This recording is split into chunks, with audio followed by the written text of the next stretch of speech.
sinon dans les projets du gouvernement, un coup de balai pour simplifier la vie des entreprises et favoriser les PME, Nicolas Barré. C'est ce que l'on découvre en effet dans la loi Pacte, préparée par Bercy. Pacte voulant dire plan d'action pour la croissance et la transformation des entreprises. Le texte vient d'être transmis au Conseil d'État, mais je peux déjà vous dire qu'il commence par une mesure phare, c'est l'article 1er de la loi, la création d'un guichet unique pour la création d'entreprises, parce que entre les chambres de commerce, les chambres des métiers, les tribunaux de commerce ou les URSSAF, ça n'est pas toujours évident de s'y retrouver. Et de la même manière, toutes les informations légales seront désormais centralisées dans un seul fichier pour éviter de multiplier les démarches parfois redondantes.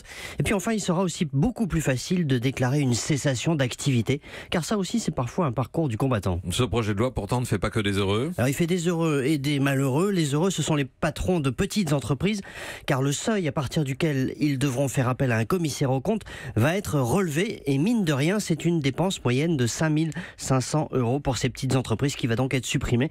Il y en a pour plusieurs centaines de millions d'euros à l'échelle du pays, mais évidemment, ça fait ça de moins pour les commissaires aux comptes qui sont très en colère. Ils ont manifesté il y a quelques jours, ils estiment qu'ils vont perdre jusqu'à 10 000 emplois.